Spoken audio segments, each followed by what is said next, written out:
Good morning, everybody, and thank you for your time. I am Padraig Breen, the Game Development Officer of the NARGC. The NARGC is the largest voluntary organisation involved in game hunting and conservation in Southern Ireland, has 25,000 members spread throughout the country, one club in almost every parish. It has enjoyed increasing membership year on year for the past 10 years, with an increase of roughly 500 members per annum. Well, who we are. The association coordinates the activities of its members and clubs through a regional structure comprising of 28 regions. The NARGC also represents the interests of its members both at a national and international level. One of the issues that our association is facing is hunting and its acceptability in society. We need to position ourselves where we can show our benefits both on biodiversity level and to social interaction. Part of what we did to improve our standing is to run a membership survey so we can find out actually where we are, to give us a roadmap to know where we are going. We wanted to find out what was important for our membership, and we wanted to ensure a future for hunting. The response of the survey was significant. We had over 2,700 respondents, which was 11% of our membership, which is quite significant. Typically, as was hinted earlier, the NARGC membership is aged between 45 to 64 years of age.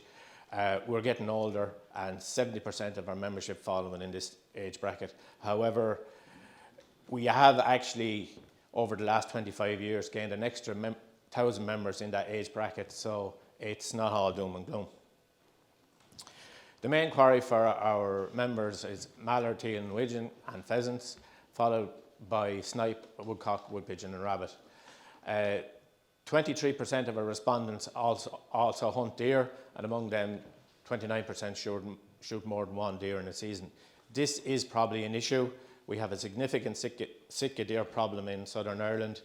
We're not going to solve it with roughly a very small number of deer hunters. We need to scale that up if we were to have an effect on deer, and it's something we have to work on with our National Parks and Wildlife Service and our Gardaí to ensure that we can get more legal deer hunters on the ground.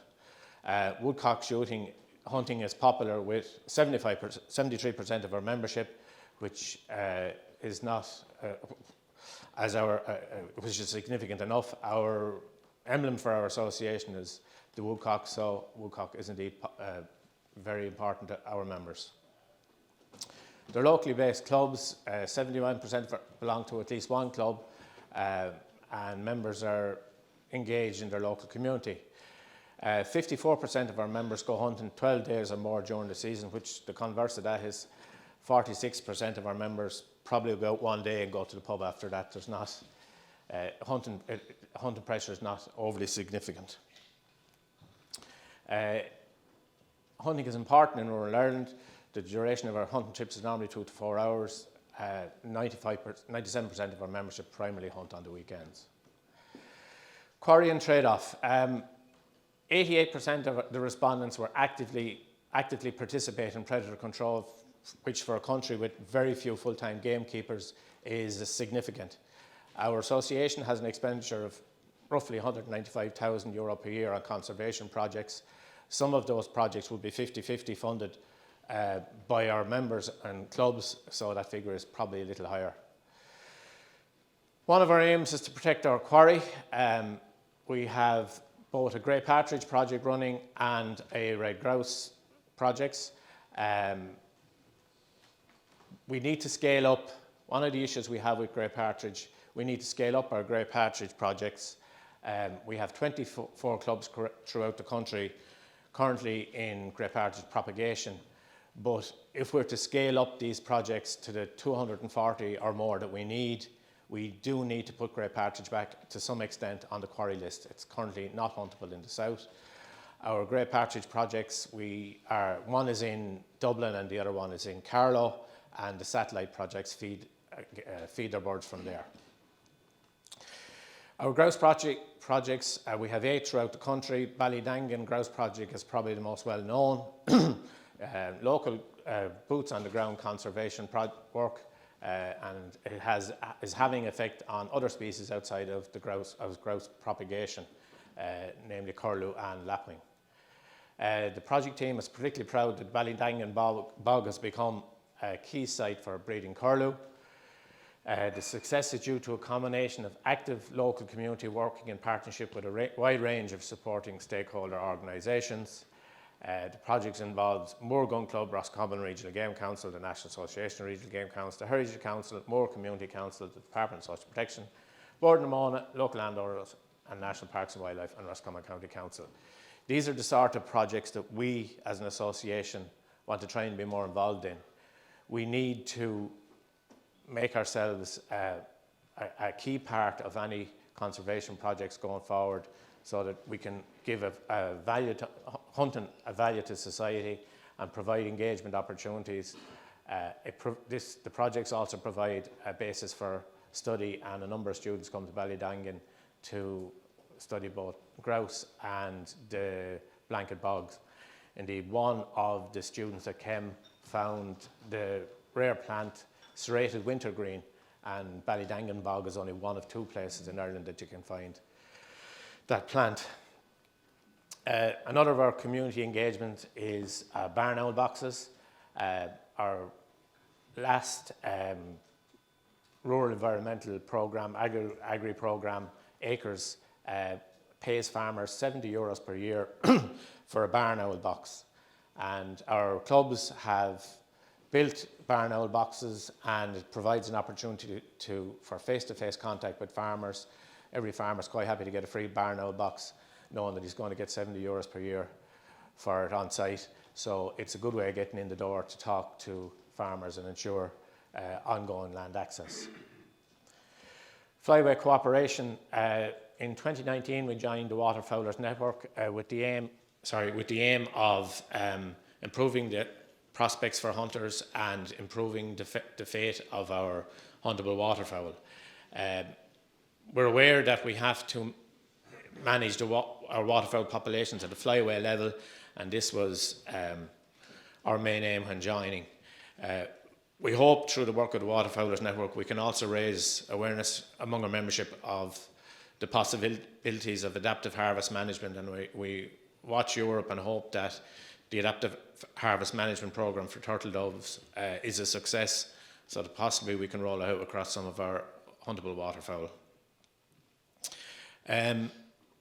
We're not naive. We're well aware that our waterfowl are under pressure. This is a slide from our colleagues in Finland, and we can see that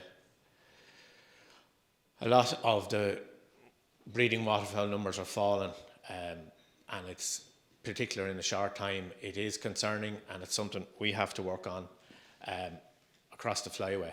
Again, harvesting of peat, forestry and changing farming practice. This is probably the 3rd time we've heard that here today. It's something that we can change, I hope, over time. Predation is an issue on the breeding grounds. Mink, raccoon dog and raccoons are a major issue. Our Finnish colleagues are working hard to reset the clock there. Some of the work that our Finnish colleagues are doing is re-wetting areas that can be re-wetted in the forestries. A large part of the forestries that were sown are birch forestries, and they haven't been altogether successful in certain areas, so there are large parts that, with a little bit of work, can be re-wetted and bring benefits for waders and waterfowl alike. Our biggest job will be to convince Irish hunters and European hunters that we need to send our money north to copy the prairie pothole region in the US and ensure that the breeding grounds hold water when our waterfowl return each spring. Our Finnish colleagues do a lot of work with nest tubes, hunter education, and for us it's hopefully in future we'll be sending more money north so that our Finnish colleagues can work and improve the fate of the waterfowl that come to Ireland. Another of our projects is to try and engage with the public and our membership. We reach out through attendance at trade shows and farming events. This is the National Ploughing Championship. It gives us an opportunity to engage with the farming community and display both our game crop and our nest tubes. Tell our story better. We as an association probably need to tell our story better. We are now active on social media, Twitter, Facebook and WhatsApp to engage with our members and non-members, and show that not everything we do is destructive. This is a clip from a recent meeting in Cork. Richie Delaney, our woodcock expert, is showing the members how to age woodcock wings, and Richie runs our woodcock survey, wing survey. It's been going on for over 30 years, so it gives us a bank of data that we can use in future should we need it. Protect our migratory species. We need to spend a lot more money protecting our migratory species and convincing our members that they buy into these are our waterfowl, and what happens to them is down to us and what we can do to improve things.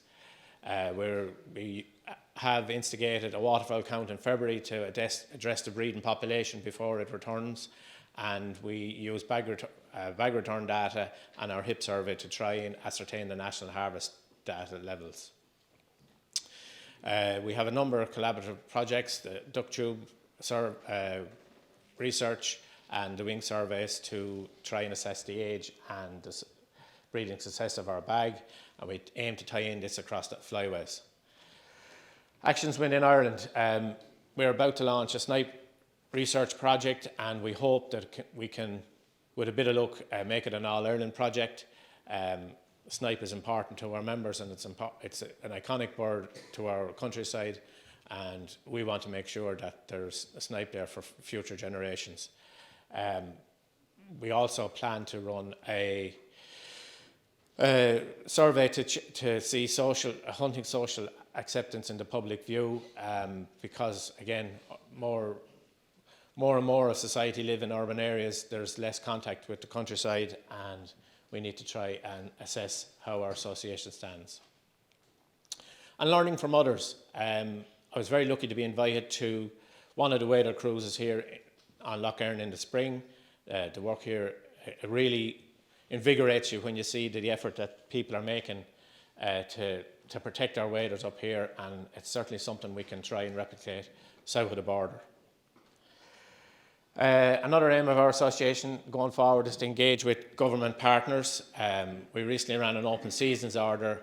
We're well aware that there needs to be changes to our hunting seasons, but we need to be part of the conversation at the start rather than chasing when changes have made.